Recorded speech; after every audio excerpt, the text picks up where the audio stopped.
Spoiler alert. Ingat, dalam video ini gue akan mereview anime ini dari episode 1 sampai 5. Jika kalian keberatan dengan spoiler, mohon untuk tinggalkan video ini dan tonton dulu animenya.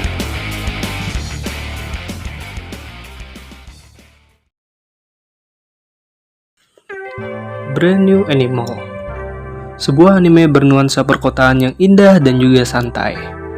Brand New Animal ini diproduksi oleh studio Trigger yang juga memproduksi Little Witch Academia sama Darling in the Franxx. Anime ini gue temukan di rekomendasi My Anime List dengan skor 7,76. Dan menurut gue pribadi itu skor yang tinggi untuk sebuah anime yang bagus. Coba aja kita lihat dari perspektif murid-murid di sekolah. Ketika diberi tugas, lalu pas tugasnya diberi nilai 70, kamu pasti oke-oke aja lah dengan nilainya karena 70 itu sudah cukup memuaskan bagi lo.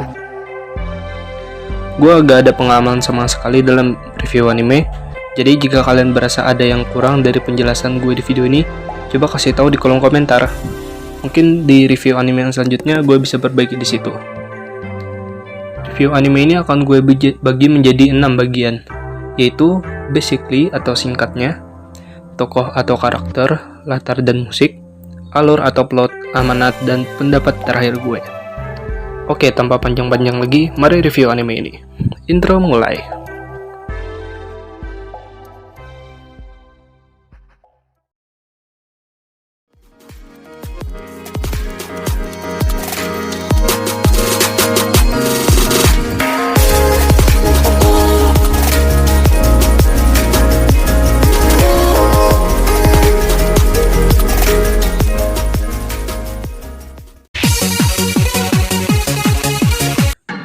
Basically, singkatnya, di dunia ini manusia setengah binatang atau yang disebut dengan beastman sangat dibenci oleh manusia karena faktor perbedaan. Tokoh atau karakter. 1. Kagemori Michiru. Di awal episode kita dikasih scene kejar-kejaran antara gadis tanuki dan manusia berandalan. Gadis tersebut namanya adalah Kagemori Michiru, biasa dipanggil Michiru. Michiru ini sebenarnya adalah gadis SMA biasa yang juga menjalani kehidupan SMA-nya dengan biasa saja. Bersama sahabat baiknya, tiba-tiba dia berubah menjadi beastman dalam wujud tanuki tanpa sebab yang belum diketahui. Buat yang nggak tahu, tanuki ini sebuah sebutan untuk anjing rakun di Jepang. Lanjut ke Michiru, dia sampai pergi dari rumah karena tidak ingin orang tuanya tahu apa yang akan terjadi dengannya. Michiru ini adalah tipe gadis yang ceria, lucu, dan selalu berpikiran positif dalam segala situasi. Tidak semuanya juga sih. Michiru ini juga orang yang baik dan peduli terhadap orang lain. Meskipun yang dia tolong itu adalah beastman karena dia nggak rasis dan nggak mandang fisik. Contoh saat dia berusaha menyelamatkan anak-anak yatim yang ingin dijual oleh kelompok penjahat. Dia mencoba melakukan apapun yang dia bisa meskipun dia tahu yang dia lakukan itu terasa mustahil bagi dirinya.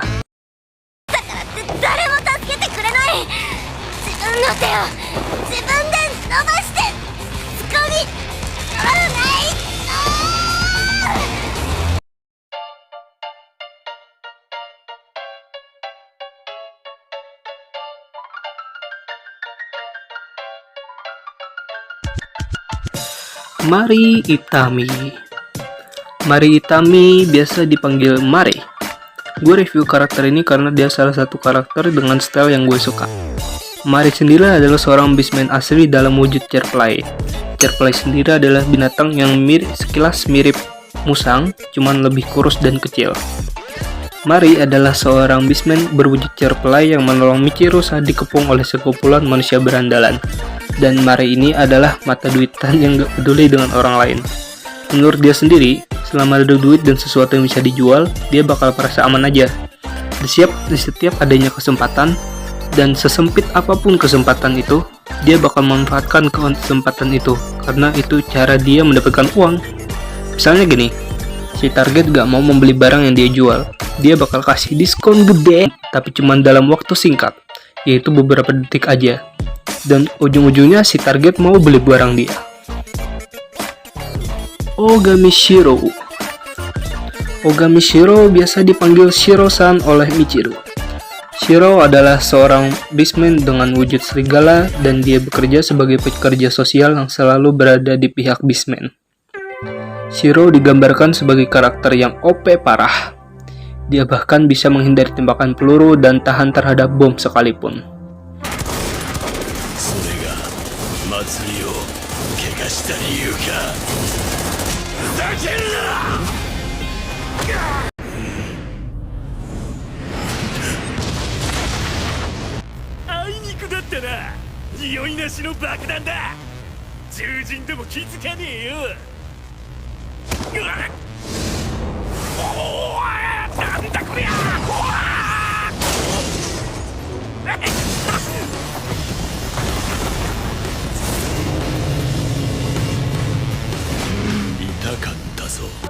Bisa dibilang dia ini Saitama versi lebih lemahnya lah. Kekuatan dia juga gak main-main. Satu pukulan, musuh udah terpental jauh saking kuatnya. Shiro ini memiliki sifat kebencian terhadap manusia dan entah kenapa dia sangat benci sekali dengan manusia. Karena menurut gue kebenciannya terhadap manusia itu udah di atas gedung pencakar langit.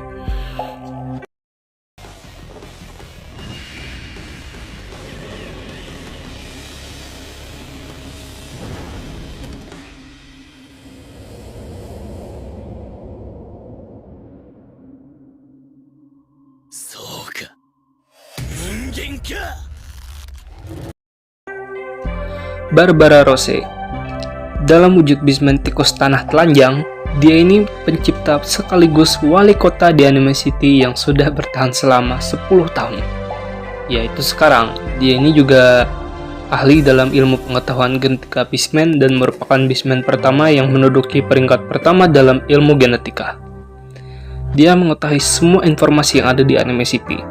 Bahkan orang-orang yang terlibat dalam aksi kejahatan pun tahu. Dari saksi, tersangka, juga pelaku, dia ingat semuanya. Latar dan musik. Untuk latarnya, gue suka dalam pewarnaan background, yang mana tidak berlebihan dan tidak kekurangan. Dan juga penggunaan warna yang tidak terlalu banyak, yang mana rata-rata warna yang dipakai itu cuma biru muda, pink, hijau, sama putih. Kalaupun untuk mewarnai benda lain, yang nggak bisa dipakai warna tadi, pewarnaan akan dibuat sedikit lebih ringan dan itu cocok banget. Nama-nama tempat yang ada di sini juga menarik. Ada Anima City yang merupakan nama pulau tempat para beastman tinggal. Terus ada Sylvasta Corporation yaitu pusat penelitian beastman dan lain-lainnya. Dari semua yang ingin gue bahas tentang anime ini, gue paling suka bagian musik. Musik atau background musik yang dipakai di sini benar-benar cocok dengan scene yang ditampilkan. Misalnya ada scene waktu festival balai kota Anime City.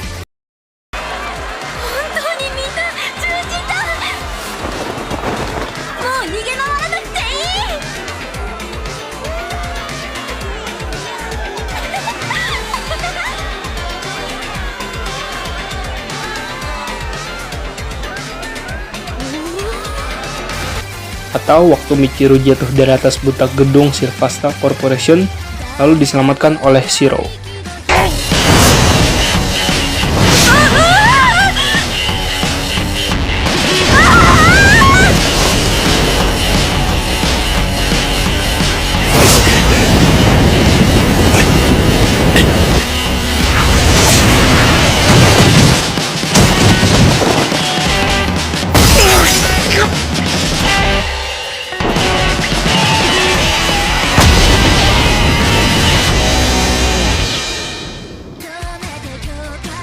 Untuk opening berjudul Ready To yang dinyanyikan oleh Kagemori Michiru itu sendiri, atau jika mau tahu voice actornya, namanya Sumire Morohoshi.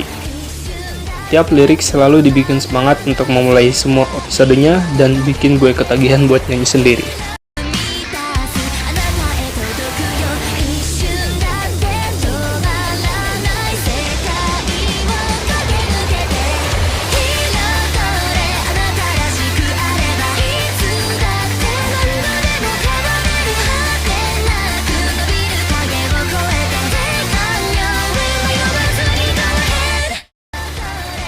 Lagu endingnya berjudul Night Running.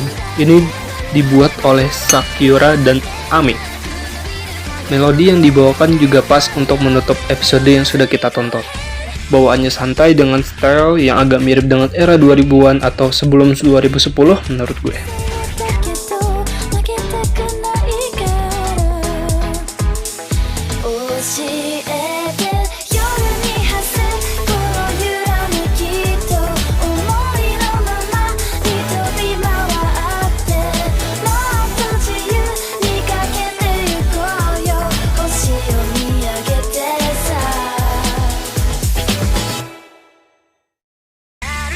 Dan yang membuat opening dan endingnya menarik adalah durasinya yang lebih pendek dari opening dan ending anime lain.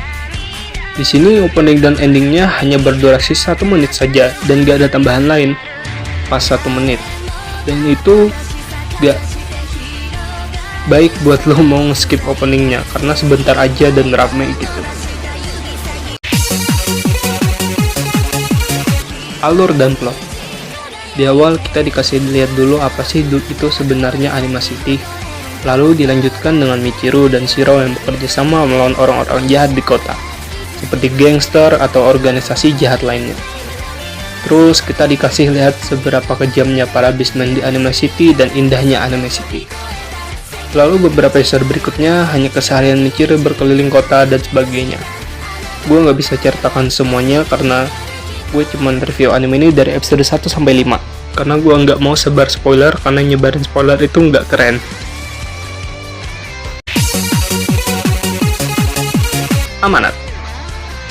Amanat yang bisa gue petik di sini adalah pedulinya kepercayaan antar sesama dan janganlah memandang rendah orang lain. Coba Michiru gak pernah ketemu sama Shiro. Michiru nasibnya pasti nggak bakal seenak beastman yang lain. Dan di Anima situ ada peraturan di mana siapa yang kuat dia yang menang.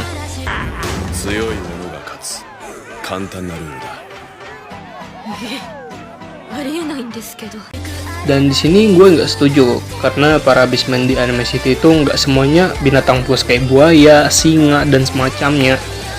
Anima City itu isinya hampir semua jenis binatang bisa kalian temukan di sana. Mulai dari lumba-lumba, flamingo, sampai binatang lemah kayak ayam aja ada. Dan satu lagi amanat yang bisa diambil adalah bersama-sama semua jadi mudah. Kita ambil contoh tiap kali Michiru dan Shiro saling tolong-menolong. Mereka berdua tuh udah kayak nasi goreng dengan kerupuk atau pizza dengan keju mozzarella. Intinya, kalau salah satu nggak ada, jadinya kurang enak. Sensasi makan jadi kurang. Pendapat terakhir gue, anime ini tuh udah gue rekomendasikan terutama buat kalian suka cerita fiksi tentang manusia setengah binatang. Anime ini juga menurut gue Beastar versi santainya lah. Kalau Beastar kan setiap episode pasti ada aja masalah. Juga ini bisa dibilang film Zootopia alternate universe atau beda dimensi. Dan jujur, anime ini bikin gue nyaman buat ditonton meskipun ada beberapa scene yang bikin gue kasihan sama beberapa karakter, meskipun mereka karakter figuran sekalipun. Dan saking serunya, ini anime sampai bikin gue rela membuang jam waktu tidur gue yang harusnya jam 1 pagi, malah keterusan sampai jam 3 pagi. Terakhir dan sekali lagi, tontonlah Brand New Animal. Kalau kalian udah kena spoiler ending ceritanya, gue saranin jangan dilanjutin karena endingnya bakal bosen di mata kalian karena udah tahu akhir ceritanya. Oh ya, dan satu lagi, Brand New Animal ada prequel atau biasa disebut cerita sebelum cerita sebenarnya dimulai. Prequel ini masih berupa sebuah light novel dengan judul BNA Zero, Beasts That Calm Become Even Better, atau Masarani Narenai Kemonotachi. Artinya, para binatang buas yang tidak bisa menjadi lebih baik. Gue belum baca light novel ini karena gue gak punya uang dan belum ada yang translate ke bahasa Indonesia maupun bahasa Inggris. Gue berharapnya Studio Trigger sedang memproduksi prequel ini, mungkin bisa dalam bentuk movie seperti No Game No Life Zero, atau bisa saja cuma 2 episode seperti JoJo Part 5. Terima kasih telah menonton video ini. Jika adanya salah, mohon dimaafkan dan semoga video ini bermanfaat buat kalian yang sedang mencari anime yang bagus untuk ditonton. Jujur, ini pertama kalinya gue review anime tanpa pengalaman sama sekali. Mungkin jika gue nonton beberapa review anime dari orang lain, gue bisa belajar dari mereka. Dan konten review ini terinspirasi dari channel YouTube @intaku. Dia udah bahas banyak anime yang bagus dan ada beberapa video dia yang bikin gue nonton anime yang dia review. Jangan lupa cek channel dia. Sekian, terima kasih dan sampai jumpa di review anime berikutnya. Bye bye.